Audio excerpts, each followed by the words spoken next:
Então, simbora. Pronto. Opa!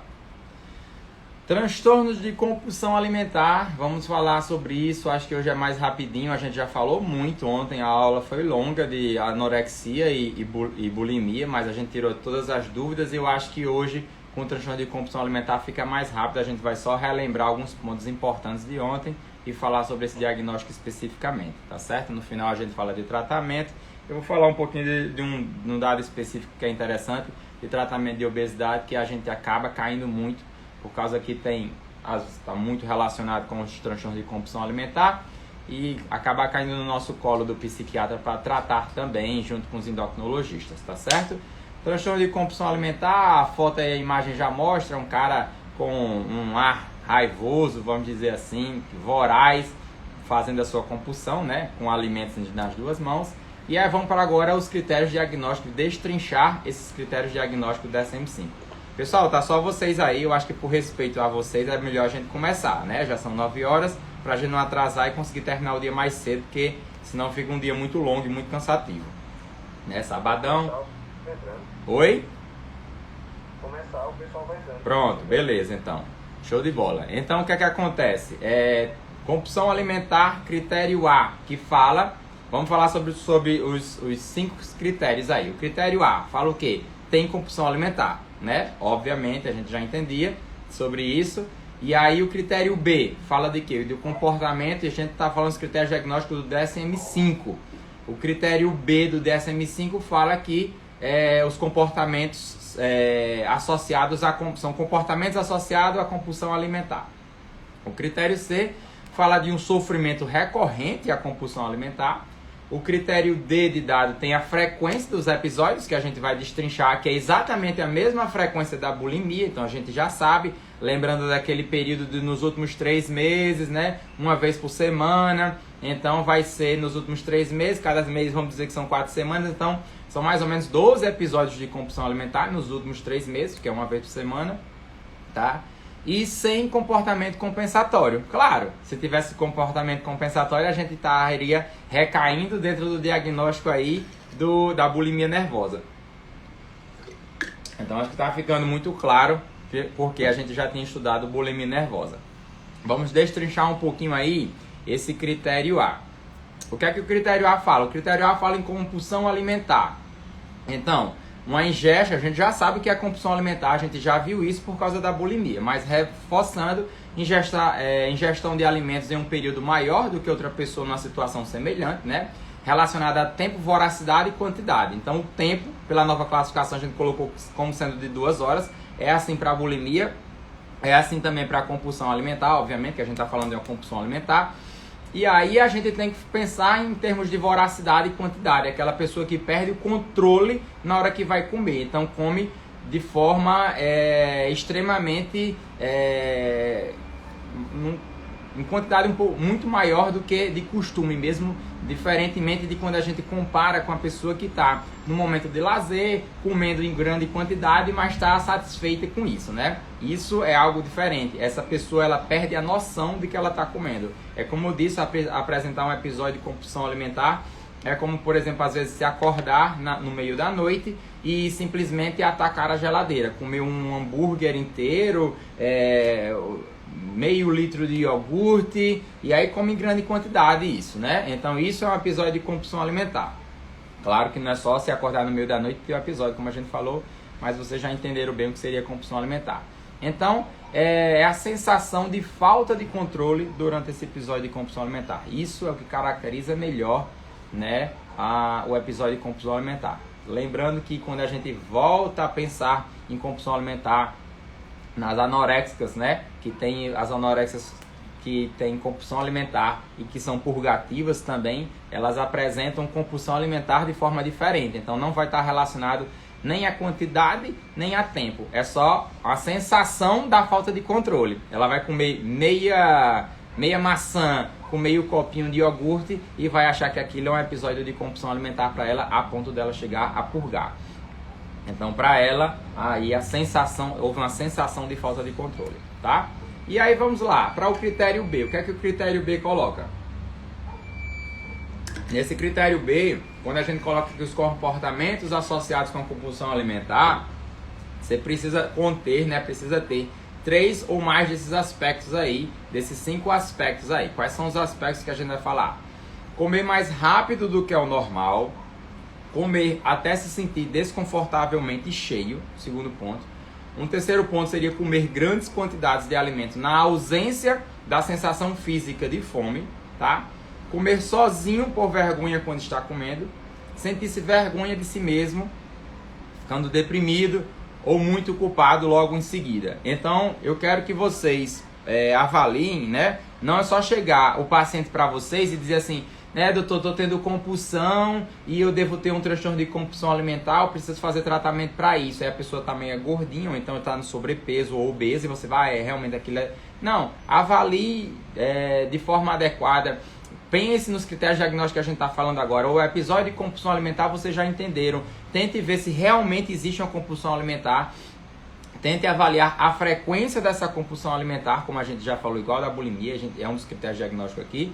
E outro ponto importante é esses comportamentos associados à compulsão. Esses aí é super importante, porque você precisa conter pelo menos 3 desses para entrar dentro do diagnóstico. E aí sim, você vai avaliar de forma adequada. Comer mais rápido do que é o normal, você consegue fazer uma pesquisa de avaliação com isso durante o seu atendimento, né? Esse comer com grandes quantidades na ausência da sensação física de fome é algo que traz com muita frequência, que a gente consegue entender. Esse quinto ponto é extremamente importante, que acontece que também de forma muito prevalente, que é sentir-se vergonha de si mesmo, né? A pessoa se sentir deprimida, se sentir culpada por ter praticado esse tipo de episódio, né, de compulsão. Comer sozinho, então a gente já consegue avaliar a psicodinâmica desse paciente, né? A psicodinâmica desse paciente vai estar com muito sofrimento. O que é que ele vai estar indo atrás?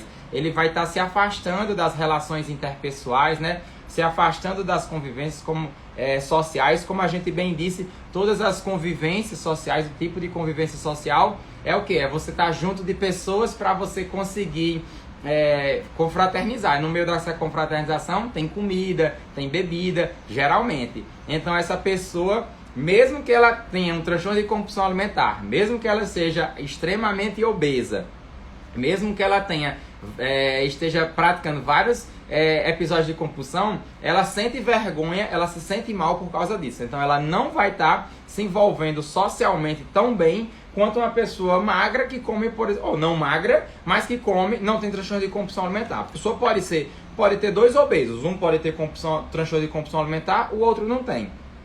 Quem tem transtorno de compulsão alimentar tem mais dificuldade de ir realmente no envolvimento social, porque sente vergonha e sente culpado de tudo isso que está passando. Já quem tem transtorno de compulsão alimentar.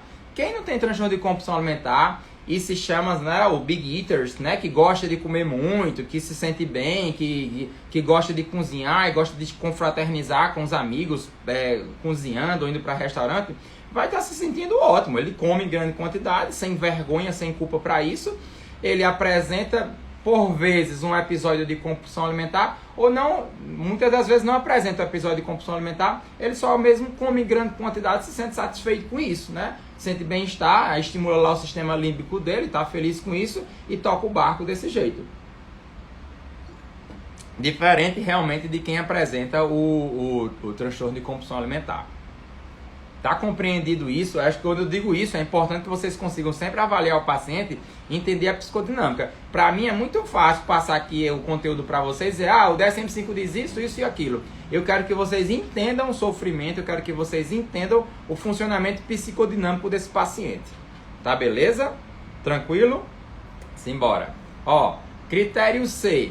Sofrimento recorrente à compulsão alimentar. Qual é o que a gente destrincha aí falando? A sensação de vergonha, fracasso, tristeza, culpa, impotência, medo do que está vivenciando. Então é isso, pessoal. Essa sensação aí de desconforto, a sensação de fracasso, de tristeza, que aí a gente consegue entender bem o funcionamento psicodinâmico desse paciente, tá?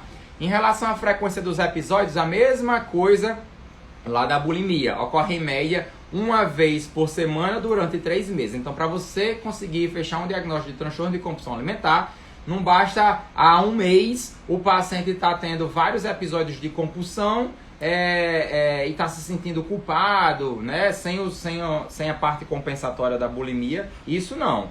Precisa ter um período de pelo menos 3 meses. Claro, obviamente, que a gente, como falamos ontem na bulimia, também no transtorno de compulsão alimentar, as coisas não ocorrem de forma tão assim no preto no branco. Hoje você não tem compulsão, amanhã você já tem compulsão 2 vezes por dia. Não, isso não é assim.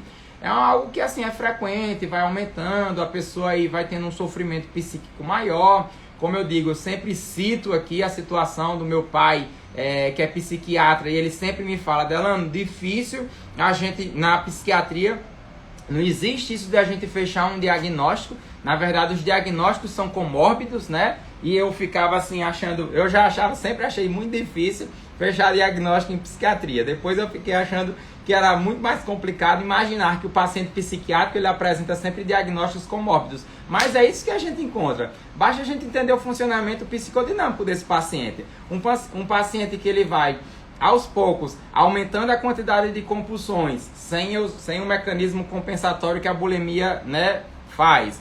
E ele vem tendo sofrimento, vem tendo sensação de fracasso, sensação de vergonha, tristeza, culpa. Isso vai ter alteração. Tem alteração de circuitos cerebrais, ele vai desenvolver um quadro ansioso, ele vai desenvolver um quadro de depressão. Facilmente a gente vai caracterizar ele dentro de um transtorno de ansiedade generalizada, por vezes vai ter uma associação com crise de pânico, vai ter sintomas fóbicos. É assim, é uma comorbidade, um mix de transtornos psiquiátricos aí no paciente, principalmente se a gente for entender realmente a fundo esse funcionamento psicodinâmico dele. Não é uma coisa única, tá bom? E obviamente o critério é de escola, sem comportamento compensatório, obviamente, para a gente não caracterizar dentro de um quadro de bulimia nervosa. Então vocês já entenderam, pessoal. Vocês já entenderam aí o tratamento. O diagnóstico de bulimia, não, de transtorno de compulsão alimentar, né, não está associado aos comportamentos compensatórios. Lembrando que os comportamentos compensatórios não necessariamente é só a purgação. Tem atividade física extenuante, uso de laxantes, uso de diuréticos, tá certo? Então, realmente, esses pacientes, eles não apresentam os métodos compensatórios. Se eles não apresentam esses métodos compensatórios, vamos analisar bem como é que é o fenótipo desses pacientes. Imaginamos sabemos que a anorexia nervosa realmente a paciente extremamente emagrecida, né? Quando eu digo a paciente, lembrando que eu não estou sendo realmente a gente consegue encontrar uma frequência muito maior de mulheres, tá certo? Então as pacientes geralmente extremamente emagrecidas. No comportamento bulímico, a paciente já vai ser geralmente mais cheinha, né? Com aquela sensação desagradável de se sentir gordinha. E no transtorno de compulsão alimentar, que pode ser muito mais comum, a frequência de homens e mulheres muito semelhante, sim, geralmente serão com sobrepeso ou terão obesidade, tá certo? Não vai estar apresentando esses comportamentos compensatórios, não estarão nem preocupados com o aumento de ganho de peso, vão estar se sentindo culpados, impotentes, com medo, com fracasso pelos comportamentos de compulsão alimentar. Beleza? Tá certo? E aí a gente tem que identificar como é que esses pacientes chegam para o tratamento, tá? Chegam para nós, psiquiatras, geralmente queixando da obesidade, né? Chegam obesos, na gigantesca maioria das vezes. Eles não vão apresentar os primeiros comportamentos de compulsão alimentar e já vão achar que estão adoecidos sem ter dado tempo de ter ganho de peso. Então geralmente chegam pra gente com obesidade, não chegam nem com sobrepeso, já chegam com obesidade. E como o transtorno de compulsão, né, como a gente já bem falou agora, o transtorno de compulsão alimentar não faz método compensatório, eles têm uma predisposição muito maior para a obesidade. Ponto 2, importa de como é que eles chegam no nosso tratamento, né, para nós, psiquiatras, um aumento significativo das compulsões, a perda do controle. Assim como acontece lá na bulimia, às vezes que eles vêm pela sensação da perda de controle, né? Então a sensação às vezes de impotência é muito grande e começam a ver que assim, putz, isso está patológico, isso está doentio, precisa de um tratamento. É quando eles viram que perderam completamente o controle. Imaginando que esse paciente, pessoal, que apresenta, se lembra que ele apresenta compulsão alimentar, ao mesmo tempo tem um suporte, um leque social muito pequeno, né? Tem vergonha de sair de casa, tem vergonha de se encontrar com as pessoas para que possa confraternizar, porque tem vergonha de comer na frente das pessoas.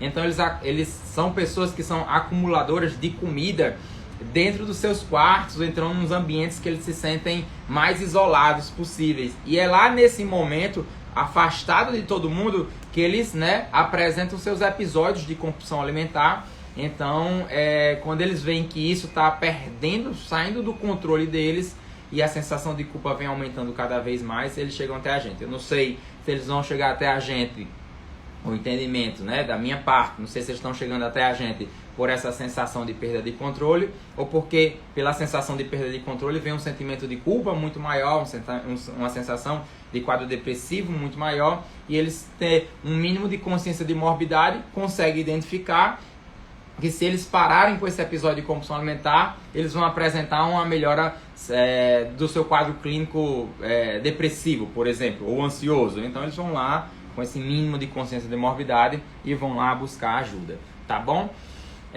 Ponto 3, né? Comem escondidos sem ter vontade, às vezes chegam até a passar mal, dificuldades em recusar alimentos muitas vezes, e dificilmente esses pacientes são internados, né?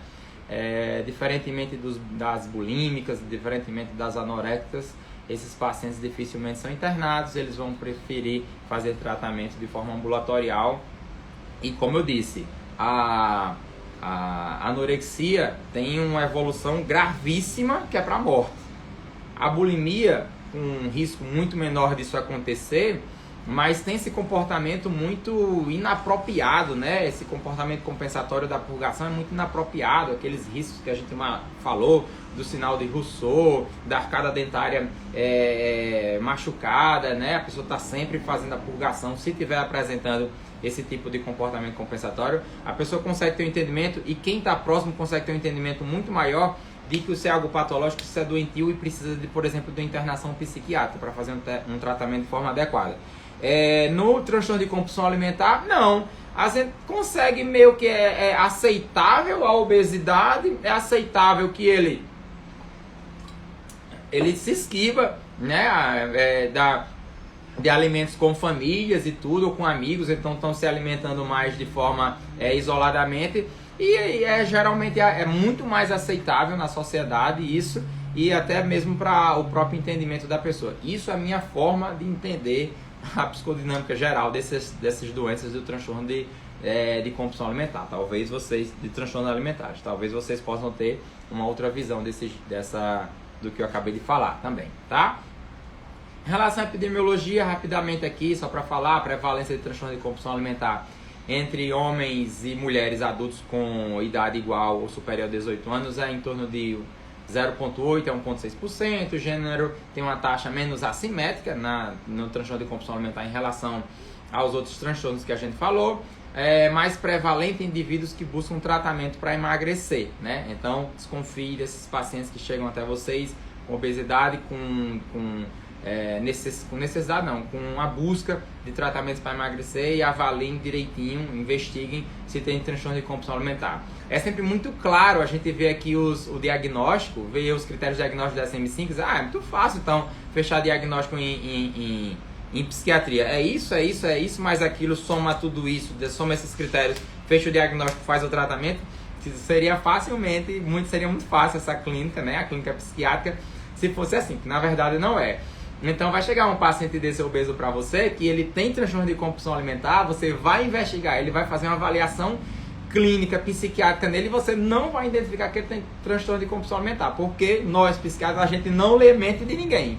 Então, se o camarada não nos fala, se a gente não tem uma boa relação médico-paciente, ele não vai nos falar o que é que ele está sofrendo, o que é que está passando dentro da cabeça dele. Ele vai sair da consulta e dizer, putz, não disse nada e não vou dizer porque isso eu tenho até vergonha e eu quero só emagrecer. Na cabeça dele, às vezes por falta de consciência de morbidade, ou então por dificuldade de aceitar que ele tem um diagnóstico psiquiátrico, ou mesmo por vergonha do que está se passando, né, das alterações de comportamento, ele tem vergonha do que ele está fazendo, ele não vai dizer para ninguém, nem mesmo para um médico dele. Ou a gente tem uma boa relação médico-paciente, ou realmente a gente não consegue fechar diagnósticos adequados na psiquiatria. A gente já sempre vai ver um fundo ansioso, sempre a gente vai ver um fundo depressivo, mas fechar os diagnósticos para saber quais são as fobias, o que é que ele tem de compulsão, se ele tem realmente um transtorno de compulsão alimentar, aí, meu amigo, ou você faz uma boa relação com ele, ou realmente você não consegue fechar diagnóstico. Então, parece muito fácil, mas no dia a dia não é bem assim não.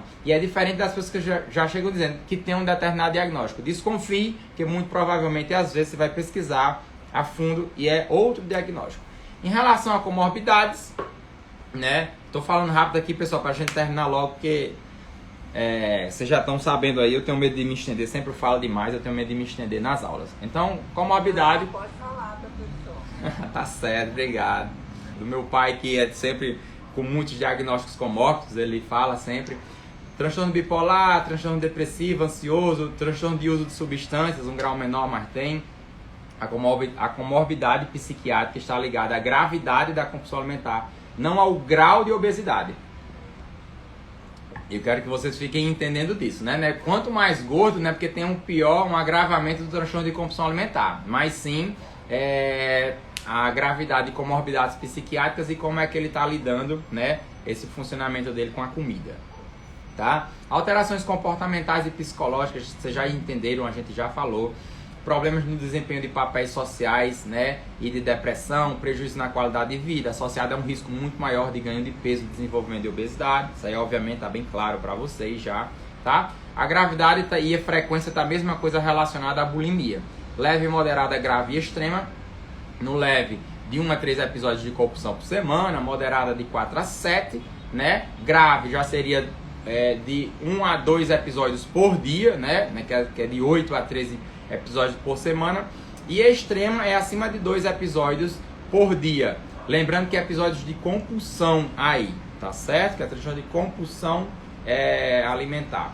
Comportamento alimentar. Acho que é interessante a gente saber disso. Você já tem esse entendimento, né? Do que seria o comer normal, o exagerado e a compulsão. O comer normal, a satisfação da fome, vontade de comer.